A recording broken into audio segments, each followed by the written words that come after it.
Welcome to the Quest Corner.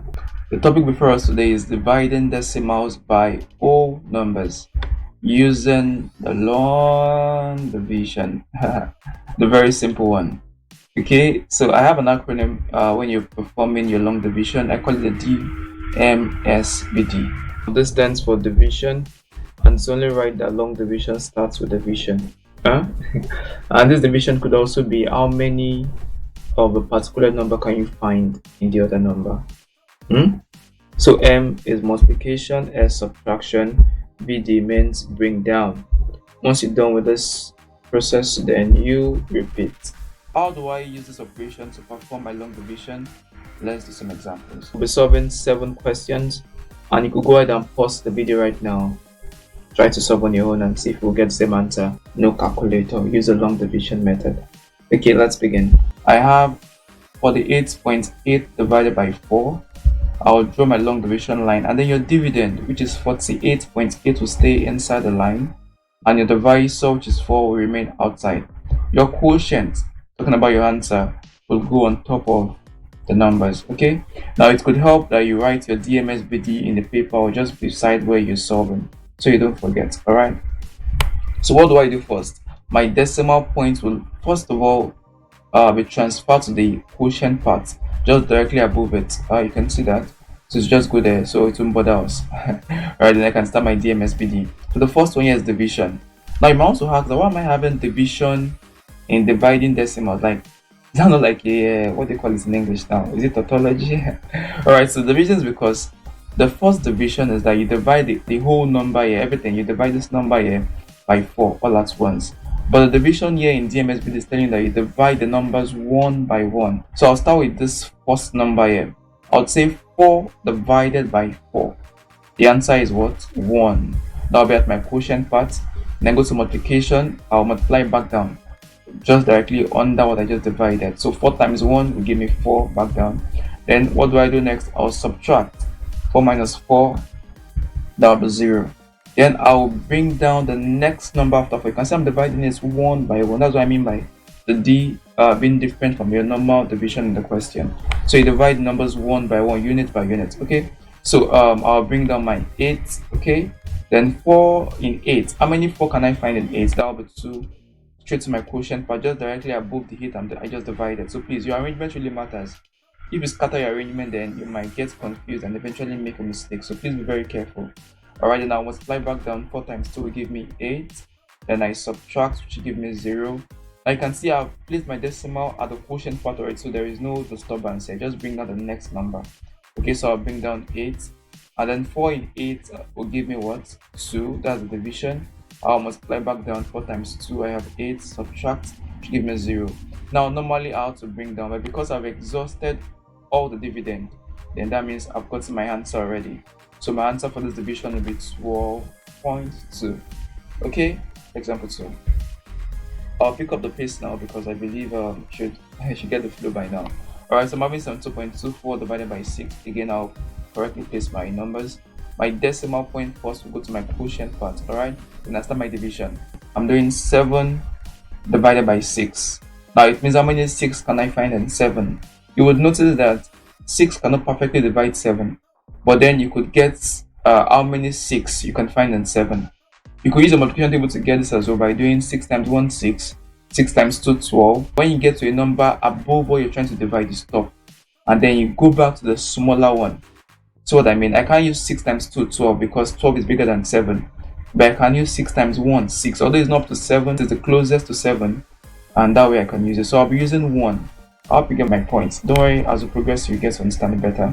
So 6 and 7 is 1 at my quotient part. I'll multiply back down. 6 times 1, 6. Then I will subtract. That will give me 1. Then I bring down the next number, which is 2. Again, I repeat the whole process division. 6 and 12, perfectly I have 2. I'll multiply back down. 6 times 2, I have 12. Then I subtract to get 0. The next number now will be 2. Now, notice something. 2 divided by 6 is not possible. Why? Because 2 is smaller than 6. It's like you're saying, how many 5 oranges can I see in 2 oranges? Of course, they're not even up to 5, so I can't even get 5. So, how do I divide such a number? Now, as a rule, or probably you just know this, that when you're dividing a smaller number by a bigger number, the answer is always 0. Do you get this? It's always zero remainder the number you're trying to divide. Why is this? Because when I do 6 times 0, I have 0, right? And to get the remainder, you always subtract. So I'll say 2 minus 0. So the remainder remains 2, or whatever number you're trying to divide. Okay? So when you're dividing a smaller number by a bigger number, the answer is always 0, remainder, the same number. Alright, that's for knowledge sake. 2 divided by 6 will give me 0, goes to my quotient part. And then 6 times 0, I'll have 0 right under it. Then I'll subtract, that will give me 2. Then I bring down the next number, which is 4. 6 and 24 now will give me 4. Alright, then I multiply back down, having 24. I subtract to get 0. Since there is no other dividend, or there is no other digits for the dividend, I would have my answer as well, 12.04. Next time, I could skip the whole process of this 0 and bring it down. I could just say 6 into 0 at my quotient, then I'll bring down the next number directly. So I'll just 6 and 24, so I would have skipped this part and just go straight to my answers, 24. Okay, for example 3, we have 43.05 divided by 7. Again, you place them correctly and then you start your division. 4 divided by 7, that's the first digit here. 4 divided by 7. Remember what I said, when you're dividing a small number by a bigger number, you put 0. Now, but the difference here will be, because 4 is the first number here, having 0 whatever would not make so much difference. So I can decide to take the first two numbers together. Do you get this? If I say 4 divided by 7, 0, and then I say, okay, 7 and 43, I have 6. If I have 0, 6, and 6, they mean the same thing. So when the smaller number is at the first digit, you could just take the first two together, alright? But remember, these are the way you place them will be different. So I'll say 7 in 43. Of course, 7 times 6 is 42, and that's the closest. So the answer is 6. My 6 will then go on top of 3 because that's what I divided. I didn't divide the first one. 0 should have been here. But because 0 here would make no difference. So that's why I just went to the second digit immediately. Alright? So that's your division. 7 and 43, I have 6. I'll multiply back down. 7 times 6, I have 42. Then I'll subtract to get 1. Then I'll bring down the next number, which is 0. So I'm having 7 and 10. 7 and 10 is 1. Again, so 7 times 1, I'll have 7. I'll subtract and then bring back down. Go over the process again. 7 and 35, I have 5. 7 times 5, that's 5. Then I'll subtract and get 0. Of course, I'm done with my division because there is not a number to bring down. So my answer is 6.15. Next, I have 75.30 divided by 5. I'll place them correctly. So 5 and 7. 7 divided by 5, that's 1. Okay, then 5 times 1, I have 5. I'll then subtract to get 2. Bring down the next number, which is 5. 5 and 25. How many 5 can I find in 25? That's 5. Then I'll multiply back down to give me 25. Then I subtract to get 0. Bringing down the next number, which is 3. I have 5 in 3, or 3 divided by 5. Because 3 is smaller, so my answer will be 0, like I said before. So I'm having 0 at my quotient part. Then you could do 5 times 0, but not to waste time, I can just bring down the next number, which is 0. So 5 in 30 will just be what? 6. And I can say 5 times 6 will give me 30. Subtract to get 0. And my answer would be 15.06. Okay, example 5. I have 910.8 divided by 9. Alright, my decimal point at the right place. Then I divide. 9 divided by 9 is 1. 9 times 1, 9. I'll subtract to get 0. Then I bring down the next number, which is 1. Okay, so 9 and 1. Or 1 divided by 9, not possible. So remember, I'll put my 0 at the quotient part. Then I can bring down the next number, which is 0. 9 and 10, I have 1. Be at my quotient part. You can see the reason why your 0 should be here, because 11 and 101 are quite different. Unlike if I have 0, 1, 1 and 11, they are the same. When the 0 is coming in between, it makes a whole lot of difference. Okay, so 9 times 1, 9. I then subtract to get 1. Now bring down the next number, which is 8. 9 and 18, I have 2. Multiplying back down, 9 times 2, I have 18.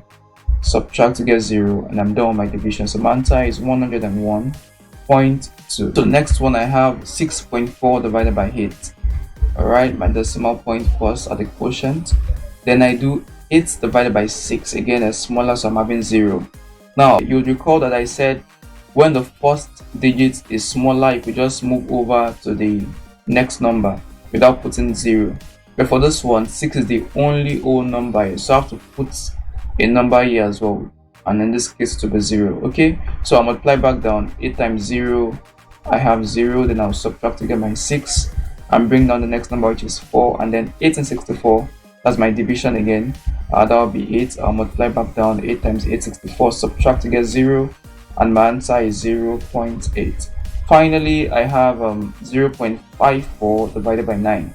Now, when the whole number is 0, how do I divide? Okay, just the same way. 9 divided by, okay, before that, your decimal points will go up. Yeah, 0 divided by 9 is 0. Remember, 0 is smaller. 9 times 0, I have 0. I subtract, that will be 0. I bring down the next number, which is 5, then go over the process again. 9 and 5, again, it's a smaller, so I place my 0 yet at the quotient part and bring down the next number, which is 4. 9 and 54 now can go. Right, so that will be 6. And then 9 times 6, 54. I then subtract to get 0, and my answer would be 0.06 because there is no other number to divide. Alright, so that's how you have it for your long division. Quite easy. Just follow your DMSBD on the repeat. Yeah, and then you have your answers. I hope I've been able to solve your problem of long divisions. Till I see you next time. Bye for now. Drop it.